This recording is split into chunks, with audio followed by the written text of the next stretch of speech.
실패가 성공의 디딤돌이 될 수가 있습니다. A failure can become a stepping stone to success.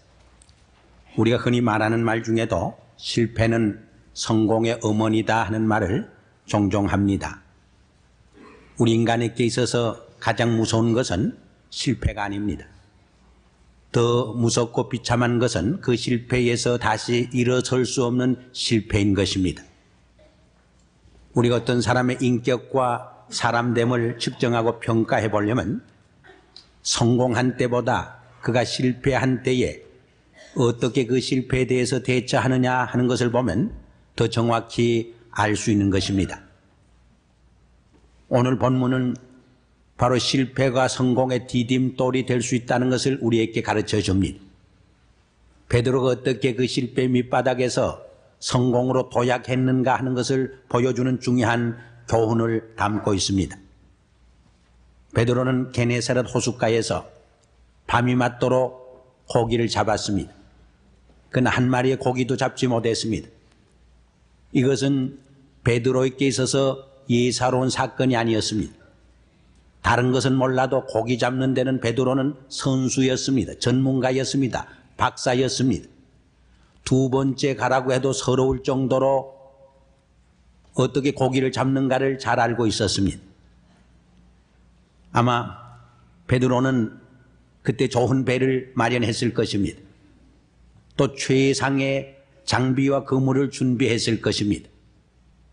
또 어디에 그물을 던져야 많은 고기를 잡을 수 있다고 하는 것을 잘 알고 있었습니다. 베드로만큼 고기잡이의 노하우를 잘 알고 있는 사람은 별로 없었던 것입니다. 또 고기잡이가 그의 생업이었기 때문에 최선을 다해서 고기잡이를 했던 것이 틀림없습니다. 그러나 밤새도록 그물을 던졌지만은 잡은 것이 하나도 없었습니다. 빈손으로 그 다음날 해변가에서 그물을 씻고 있었습니다. 이 순간처럼 어부들에게 있어서 공허감과 허탈감에 빠질 데가 없습니다. 낙심과 좌절감에 빠지는 경우가 없는 것입니다. 목을 길게 빼고 기다리는 처자식을 향해 빈손으로 들어간다고 하는 것은 어부들에게 있어서 죽음만큼이나 고통스러운 순간입니다. 바로 이 실패의 밑바닥에서 낙심하고 좌절하고 있을 적에 예수님이 다가이 옵니다. 베드로를 향해 말합니다. 내 배를 좀 타고 내가 말씀을 가르치고 설교할 수 있게 해달라고 말합니다. 베드로는 주님을 환영합니다. 그 일을 허용합니다. 예수님께서는 그 배를 타시고 호숫가로 조금 떨어져 나가 군중을 향해 가르치고 설교를 하셨습니다. 말씀을 다 마친 후에 조용히 베드로에게 말합니다. 자, 이제 고기 잡으러 가자. 내 그물을 저 깊은 데로 가서 내리라 말씀을 합니다. 베드로는 대답합니다. 선생님, 우리가 밤이 맞도록 그물을 던졌지만은 아무것도 잡은 것이 없습니다. 그러나 주님이 말씀하니 그물을 내리겠습니다. 순종을 하게 됩니다. 그때 그물이 찢어질 정도로 많은 고기를 잡게 된 것입니다. 이것이 오늘 본문 말씀의 줄거리입니다. 사랑하는 여러분, 오늘 본문 말씀을 통해서 주시는 하나님의 세미한 음성을 어떻게 듣고 있습니까? 우리가 공간복음을 읽어보면 예수님은 어떤 기적을 행하실 적에 목적 없이 결코 행하지 않았습니다. 어떤 기적을 행할 때는 뚜렷한 목적을 가지고 행하셨습니다. 우리에게 삶의 어떤 프린시플을 원리를 가르쳐주고 중대한 인생의 교훈을 가르쳐 주시기 위해서 언제나 기적을 행하셨습니다. 오늘 본문의 기적은 우리가 밤이 맞도록 수고했지만은 얻은 것이 없는 자리에서 우리가 최선을 다했지만 아직도 실패의 밑바닥에서 낙심하고 좌절하고 있는 사람들에게 무엇을 해야 할 것인가를 가르쳐주는 중요한 신앙적 교훈이, 인생의 교훈이 담겨져 있는 것을 우리는 알 수 있습니다. 우리가 최선을 다하지만은 충분하지 않을 때가 많습니다. 그때 우리가 무엇을 하고 어떻게 해야 하는 것입니까? 우리의 자녀들이 열심히 공부했지만은 A 학점을 맞지 못하고 C 학점을 맞아올 때가 있습니다. 그때 우리는 뭐라고 말합니다? A 학점은 아브노말한 사람이 받는 것이고 C 학점은 크리스찬이 받는 것이다. 그렇게 위로하고 격려할 수 있습니까? 그것으로 만족할 수 있습니까? 우리가 가정생활과 결혼생활을 위해서 최선을 다했지만은 열심히 노력했지만은 뭔가 아직도 행복하지 못하고 진전이 없을 때가 있습니다. 우리가 우리의 사업과 직업과 비즈니스를 위해서 최선을 다했지만 아직도 결실이 없을 때가 있는 때가 있습니다. 그때 우리는 인간이기 때문에 낙심하게 됩니다. 좌절하게 됩니다. 그때 우리는 이렇게 살 바에는 모든 것을 털어버리고 어디론가 멀리 떠나고 싶습니다. 심지어는 자기의 목숨을 끊고 싶다는 충동까지 느낄 때가 있는 것입니다. 이런 상황에서 우리가 어떻게 다시 시작할 수 있습니까? 이런 상황에서 어떻게 우리가 성공적인 삶을 창출해 낼 수 있는 것입니까? 오늘 본문 말씀에 보면 아주 대조적인 두 개의 사건이 기록된 것을 봅니다. 하나는 첫 번째 고기잡이입니다. 그들은 밤새도록 밤잠을 자지 못하고 그물을 던졌지만은 얻은 것이 하나도 없었습니다. 두 번째 고기잡이는 그저 몇 분 동안 그물을 던졌는데 그물이 찢어질 정도로 많은 결실을 열매를 수확을 거두게 된 것입니다. 그런데 문제는 이 둘 사이에 어떤 차이가 있느냐 하는 문제입니다. 무엇이 다른가 하는 문제입니다. 꼭 같은 배에서 고기를 잡았습니다. 꼭 같은 그물과 장비를 가지고 고기를 잡았습니다. 꼭 같은 사람들이 고기 잡으려 했습니다. 꼭 같은 바다에서 그물을 내렸던 것입니다. 그런데 무엇이 그렇게 엄청난 차이를 만들어낸 것입니까? 우린 적어도 오늘 본문 말씀을 깊이 묵상하고 연구해보면 이 두 개의 사건 중에는 세 가지 다른 점이 있는 것을 발견할 수가 있습니다. 이것이 실패에서 성공으로, 허무와 좌절과 낙심에서 소망과 희망으로 발돋움하게 하는 성공적인 삶의 원리가 되는 것을 오늘 본문은 우리에게 가르쳐주고 있습니다. 그러나 먼저 우리가 기억해야 할 중요한 교훈이 하나가 있습니다. 그것은 하나님은 우리의 성공적인 삶에 깊은 관심을 갖고 있다고 하는 사실입니다. 우리 하나님은 우리가 헐벗고 굶주리고 가난하고 병들고 실패하고 비참하게 살기를 원하는 하나님이 아닙니다. 우리가 건강하게 살고 성공하고 행복하게 살기를 원하시는 좋으신 하나님인 것을 우리는 분명히 믿을 수 있어야 하는 것입니다. 예를 들어서 제 딸이 저를 찾아왔습니다. 아버지, 저는 완전히 실패했어요. 저는 소망이 없어요. 희망이 없어요. 저는 하는 일마다 늘 실패하니 실패하도록 태어난 모양이죠. 정말 저는 너무나 비참해요. 그렇게 말을 했다고 가정합시다. 그때 아버지로서 뭐라고 말하겠습니까? 그 말을 들으니까 내가 참 기쁘고 즐겁구나. 그 말을 들으니까 내 마음이 참 행복하구나. 그 말을 들으니까 고소하구나. 그렇게 대답하겠습니까? 아마 그렇게 대답할, 그렇게 응답할 아버지는 세상에 한 사람도 없을 것입니다. 그 딸이 고통당하고 괴로워하는 것 이상으로 마음의 고통과 아픔을 당하는 것이 아버지의 심정입니다. 자녀들이 당하는 고통과 아픔과 실패의 그 가슴앓이보다 더 많은 고통과 아픔을 겪는 것이 부모의 마음인 것입니다. 우리 부모들은 자녀들이 이 땅에서 할 수 있는 최상의 삶을 살기를 원합니다. 그들이 될 수 있는 최상의 인격자와 존재가 되길 원합니다. 그들이 성공할 수 있는 최상의 성공과 행복을 누리기를 바라는 것이 어버이의 심정인 것입니다. 이것이 우리 하늘에 계신 하나님 아버지의 마음이요 하나님 아버지의 심정인 것을 우리는 분명히 기억을 해야 하는 것입니다. 우리 하나님 아버지는 우리의 개인적인 삶에서 성공하기만을 원치 않습니다. 우리의 가정생활에도 성공하길 바랍니다. 우리의 직장생활과 비즈니스에서도 성공하기를 원합니다. 우리의 영적 성장과 인간관계에서도 성공하기를 원하시는 좋으신 하나님인 것입니다. 그럼 오늘 본문을 통해서 보여주는 세 가지 성공적인 삶의 원리가 무엇입니까? 그 첫째가 5장 3절에 기록되어 있습니다. 한번 5장 3절을 같이 읽겠습니다.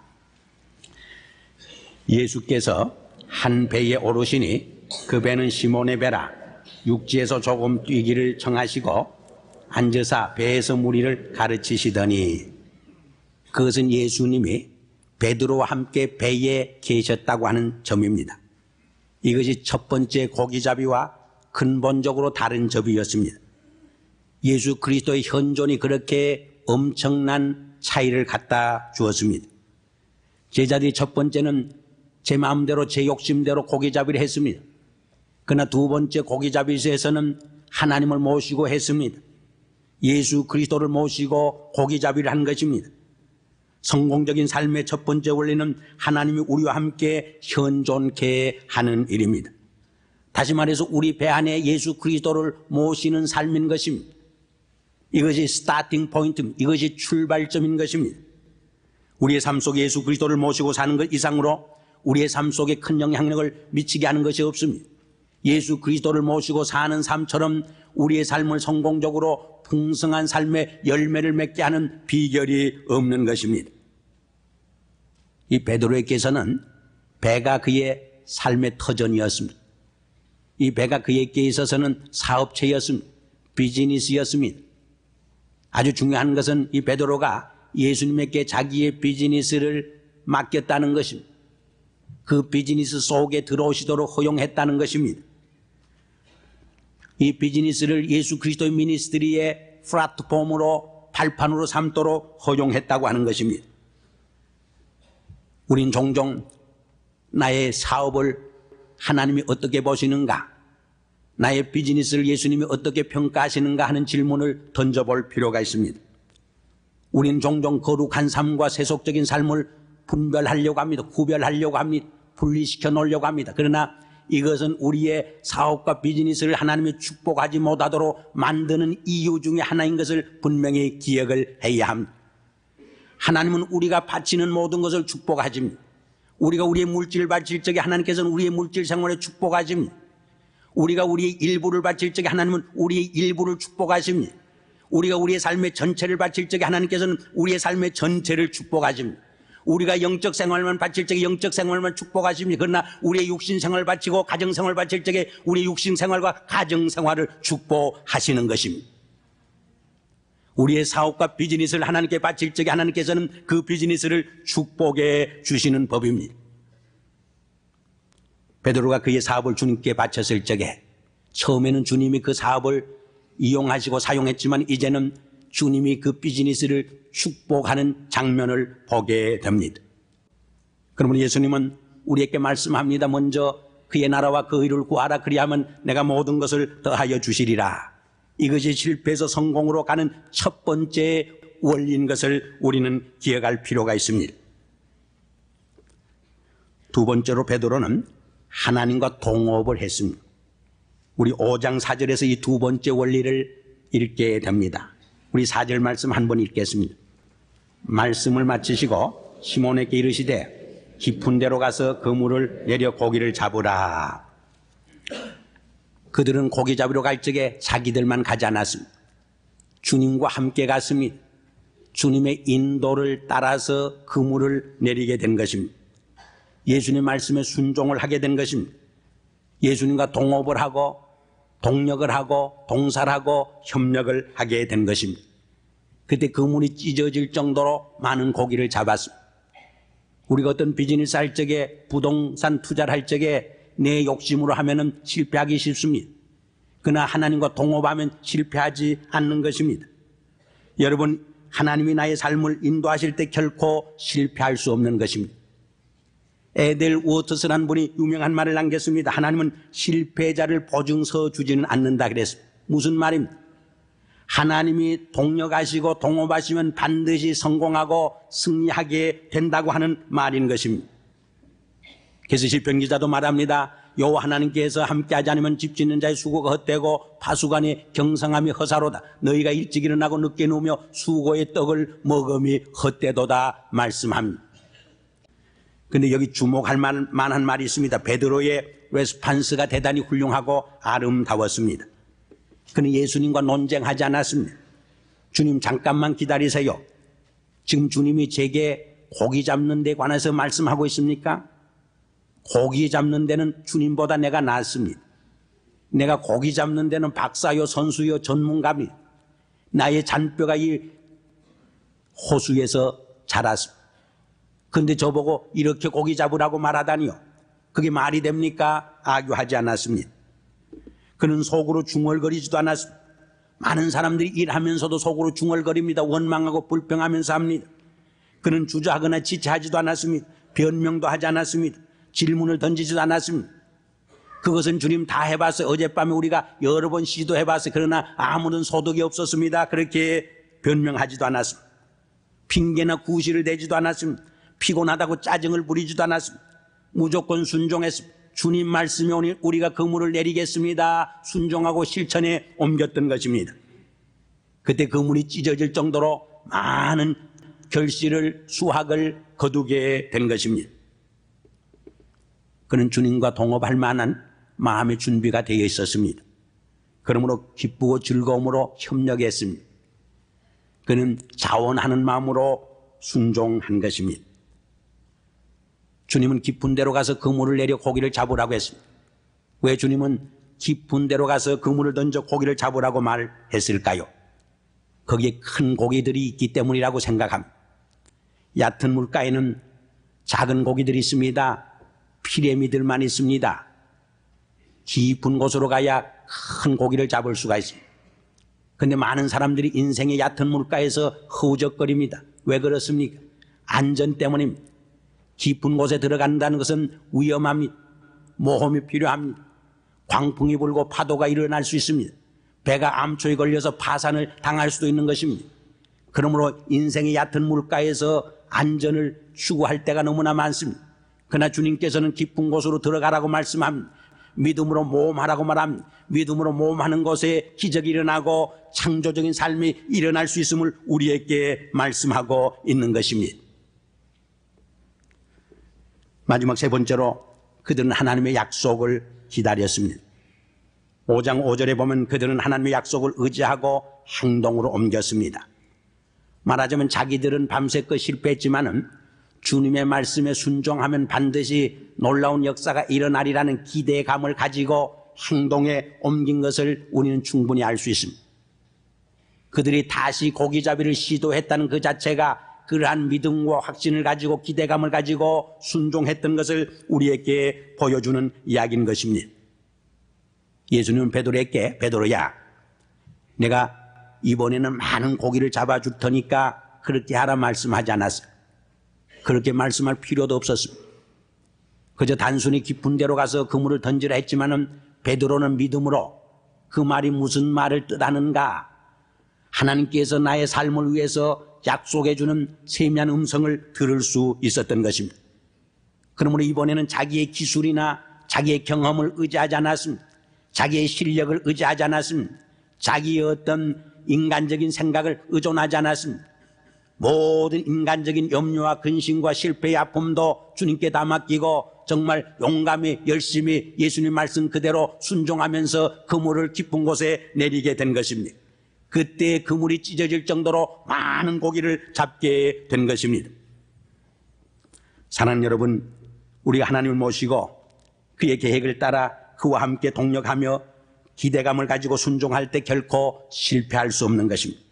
놀라운 결과가 반드시 있습니다. 놀라운 삶의 기적과 축복이 일어나게 되어 있습니다.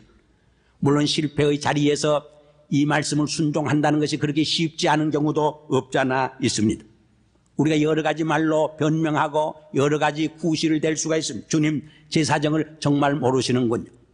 저는 지금 제 환경이 그럴 처지가 못 됩니다. 다시 시도할 만한 용기와 정말 힘이 없습니다. 얼마든지 우리는 구실을 대고 말을 늘어놓을 수가 있습니다. 그러나 그런 상황에서도 하나님을 모시고 그의 약속을 믿고 새 출발할 때 하나님은 반드시 새 꿈을 주십니다. 새 비전을 주십니다. 새로운 용기와 새로운 힘을 주십니다. 새로운 기적을 우리의 삶 속에 분명히 불러일으키게 되는 줄 믿습니다. 위대한 성공은 언제나 실패 밑바닥에서 시작되어지는 것입니다. 여러분, 톨스토이는 위대한 저작자입니다. 그는 대학교 시절에 unable and unwillingness to learn, 공부할 만한 능력도 없고 의지도 없는 사람이다 딱지를 받았습니다. 그러나 노력했을 적에 그는 세계적인 작가가 될 수 있었던 것입니다. 베이브 루스는 1330번의 스트라이크 아웃을 쳤습니다. 희망이 없는 듯 했습니다. 그러나 그가 최선을 다했을 적에 714번의 홈런을 하는 세계적인 야구 선수가 된 것을 우리는 기억을 하고 있습니다. 오늘 본문 6절과 7절에서는 이렇게 세 가지 원리를 실천했을 적, 순종했을 적에 그 결과가 무엇인가를 보여줍니다. 정말 엄청난 결과를 가져왔습니다. 넘치는 축복을 갖다 주었습니다. 기대 이상의 축복을 하나님은 부어주게 된 것입니다. 그물이 찢어질 정도로, 배가 가라앉을 정도로 많은 수확을 거두었습니다. 그래서 베드로는 이웃 친구를 불렀습니다. 그리고 그 축복을 나눠 가집니다. 그 잡은 고기를 함께 나눠 가집니다. 하나님께서는 언제나 우리가 축복받았을 때 그 축복을 이웃과 더불어 나누어 갖기를 원합니다. 내 혼자 갖기를 원치 않습니다. 우리가 나눠 가질 적에 더 큰 축복으로 채워주시는 여호와 하나님인 것을 우리는 깨닫게 되는 것입니다. 그렇지 않을 적에 우리의 배가 침몰합니다. 침식됩니다. 샘물이 솟아나는 샘물은 자꾸 퍼서야 샘물로 채워집니다. 퍼 사용하지 않을 적에 썩습니다. 물이 썩어버리게 되는 것입니다. 인생의 삶의 법칙도 똑같은 것을 우리는 기억할 필요가 있습니다. 뿐만 아니라 주님은 베드로로 하여금 고기를 잡는 단순한 어부의 생활에서 사람을 낚는 어부로 불러주시는 모습을 봅니다. 더 높은 차원의 사명을 위해서, 소명을 위해서 하나님께서 그를 더 크게 들어쓰는 모습을 봅니다. 하나님 나라의 일꾼으로 들어쓰는 위대한 장면을 여기서 보게 되는 것입니다. 하나님은 적은 일에 충성하고 성공한 사람을 불러서 더 높은 차원의 사명을 위해서 불러주시는 모습을 우리는 볼 수가 있습니다. 사랑하는 성도 여러분, 우리 중에도 밤새껏 그물을 던졌지만 한 마리 고기도 잡지 못하고 emptiness, 허탈감에 사로잡힌 분이 있습니까? 실패 밑바닥에서 눈물을 흘리는 분이 있습니까? 오늘 본문 말씀을 통해서 들려지는 주님의 세미한 음성을 들을 수 있길 바랍니다. 여러분의 삶 속에 주님을 모시길 바랍니다. 주님과 동업하시길 바랍니다. 주님과 협력하시길 바랍니다. 주님과 함께 일하시길 바랍니다. 그리고 주님의 명령의 말씀에 순종할 수 있길 바랍니다. 주님의 말씀을 순종할 적에 하나님께서 반드시 우리의 삶 속에 위대한 사건을 불러 일으키라는 확신과 믿음과 기대를 가지고 행동에 옮기시길 바랍니다. 하나님께서는 결코 기대 이상으로, 정말 기대가 끝나지 않게 풍성한 삶으로 여러분을 축복해 줄 줄 믿습니다. 같이 기도하겠습니다. 아버지 하나님, 디베레 바닷가에서 밤새도록 그물을 던졌지만 한 마리 고기도 잡지 못한 베드로처럼 이민의 해변에서 10년 동안 20년 동안 열심히 그물을 던졌지만 한 마리 고기도 잡지 못하고 낙심과 허탈감에 사로잡힌 우리들이 아닙니까? 이러한 우리를 찾아오셔서 주님은 깊은 데로 가서 그물을 던지라고 조용히 말씀하는 줄 압니다. 오 주님, 이 음성 속에서 나를 향한 주님의 음성을 듣게 하시고 나를 향한 주님의 사랑의 음성을 순종할 수 있게 하여 주시옵소서. 그리하여 지금까지는 우리가 고기잡이에 실패했지만 두 번째 시도에서는 우리가 많은 수확을 거두는 복된 삶으로, 열매 있는 삶으로 이어지도록 우리의 삶의 전환점이 되게 하시옵소서. 예수 그리스도 이름으로 감사하며 기도드리옵나이다. 아멘.